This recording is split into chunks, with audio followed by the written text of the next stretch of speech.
নমস্কার বন্ধুরা, আমি শর্মিষ্ঠা কিচেনে সবাইকে স্বাগত। আজকে আমি আপনাদের সঙ্গে একটা দারুণ রেসিপি শেয়ার করব। পটল আলু দিয়ে ডিমের ঝোল বা যাই বলুন, ডিমের ডালনা বা ডিমের কারি, সেইটার টেস্ট হবে একদম অসাধারণ, একদম অন্য ধরনের। চলুন দেখে নিই কীভাবে বানাই, আর ভিডিওটা প্রথম থেকে শেষ পর্যন্ত অবশ্যই দেখবেন। পটল আলু দিয়ে ডিমের রেসিপির জন্য আমি এখানে 6টা ডিম সিদ্ধ করে খোসা ছাড়িয়ে নিয়েছি। আর এখানে নিয়েছি পটলগুলোকেও আমি খোসা ছাড়িয়ে এরকম দুটো টুকরো করে নিয়েছি একটা পটলকে। আর এখানে 4 টুকরো আলু নিয়েছি, পেঁয়াজ, টমেটো, কাঁচা লঙ্কা, রসুন আর আদা। পেঁয়াজ, টমেটো, কাঁচা লঙ্কা, রসুন, আদা আমি এগুলো মিক্সিতে পেস্ট করে নেব।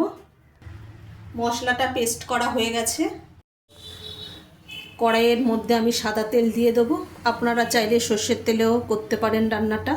আমি এখানে সর্ষের তেল দিয়ে করছি না, আমি সাদা তেল দিয়ে করছি। তেলটা গরম হয়ে গেছে, এবার আমি ডিমগুলো ভেজে নেব। ডিমের মধ্যে আমি একটু নুন দিয়ে দেবো।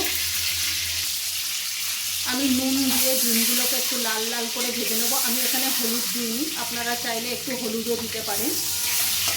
ডিমগুলো ভাজা হয়ে গেছে, এগুলোকে আমি তুলে নেব।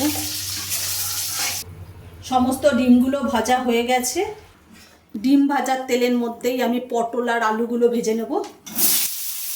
পটল আর আলুর মধ্যে আমি একটু নুন দিয়ে দেবো। নুন দিয়ে আমি পটল আর আলুটাকে ভালো করে লাল লাল করে ভেজে তুলে নেব। পটল আর আলুটা লাল লাল করে ভাজা হয়ে গেছে, দেখুন কত সুন্দর ভাজা হয়েছে। এবার আমি এগুলোকে তুলে নেব। পটল আর আলু ভাজার তেলের মধ্যেই আমি ফোড়ন দিয়ে দেবো। আমি একটা শুকনো লঙ্কা নিয়েছি, গোটা জিরে, দুটো ছোট এলাচ আছে, লবঙ্গ, দারচিনি। আমি মশলাটাকে ভালো করে ভেজে নেব ফোড়নটাকে। ফোড়নটা ভাজা হয়ে গেছে আর ফোড়নের থেকে একটা সুন্দর মিষ্টি গন্ধ বেরোচ্ছে। আমি মিক্সিতে যে মশলাটা পেস্ট করে রেখে দিয়েছিলাম সেটা আমি কড়াইতে দিয়ে দেবো। আমি স্বাদ মতো নুন দিয়ে দেবো। আমি কিছু উপকরণ দিয়ে দেবো। 2 চামচ হলুদ গুঁড়ো দিয়ে দিচ্ছি, 1 চামচ জিরে গুঁড়ো, 1 চামচ ধনে গুঁড়ো আর 1 চামচ আমি গুঁড়ো গরম মশলা দিয়ে দিলাম।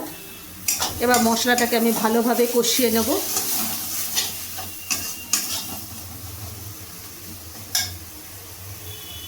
আমি মিক্সির জার ধোয়া জল একটু দিয়ে দেবো মশলার মধ্যে। এবার মশলাটাকে আমি ভালোভাবে কষিয়ে নেব। মশলাটা ভালোভাবে কষানো হয়ে গেছে, মশলা থেকে আদার কাঁচা গন্ধটাও চলে গেছে। এখানে যে আমি আলু আর পটলটা ভেজে রেখে দিয়েছিলাম সেটা আমি দিয়ে দেবো কড়াইতে।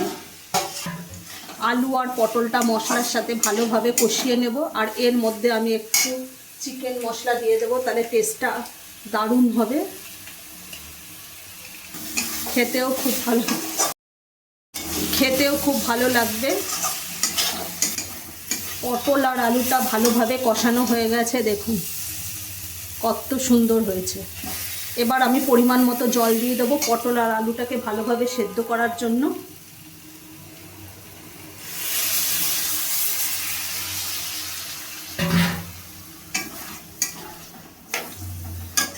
আমি আর একটু জল দেব।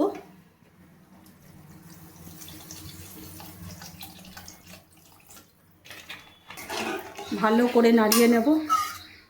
এর মধ্যে আমি এবার ডিমগুলো দিয়ে দেবো। আমি ডিমগুলো দিয়ে দিলাম। এবার ঢেকে দেব 5 মিনিটের জন্য, পটল আর আলুটাকে ভালোভাবে সেদ্ধ করার জন্য।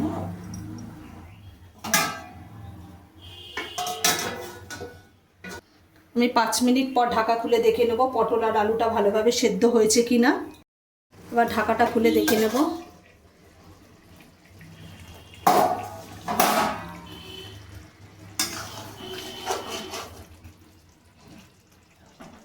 আলুটা ভালোভাবে সেদ্ধ হয়ে গেছে, পটলটাও ভালোভাবে সেদ্ধ হয়ে গেছে। পটল দিয়ে আলু দিয়ে ডিমের তরকারি দেখুন কত সুন্দর দেখুন, একবার এইভাবে অবশ্যই বাড়িতে বানিয়ে খেয়ে দেখবেন। একদম অসাধারণ, না খেলে বুঝতেই পারবেন না যে কতটা টেস্টি হয়েছে। এবার আমি নামিয়ে নেব। পটল আলু দিয়ে ডিমের তরকারি বলুন বা ডিম কষা বলুন বা ডিমের ডালনা, টেস্টটা কিন্তু একেবারেই অসাধারণ। একবার কিন্তু এইভাবে অবশ্যই বাড়িতে বানিয়ে খেয়ে দেখবেন। আচ্ছা, যদি আমাদের ডিম দিয়ে তরকারির রেসিপিটা যদি ভালো লেগে থাকে তাহলে লাইক, কমেন্ট, শেয়ার এবং সাবস্ক্রাইব করতে ভুলবেন না, আর অবশ্যই বাড়িতে বানিয়ে খেয়ে দেখবেন।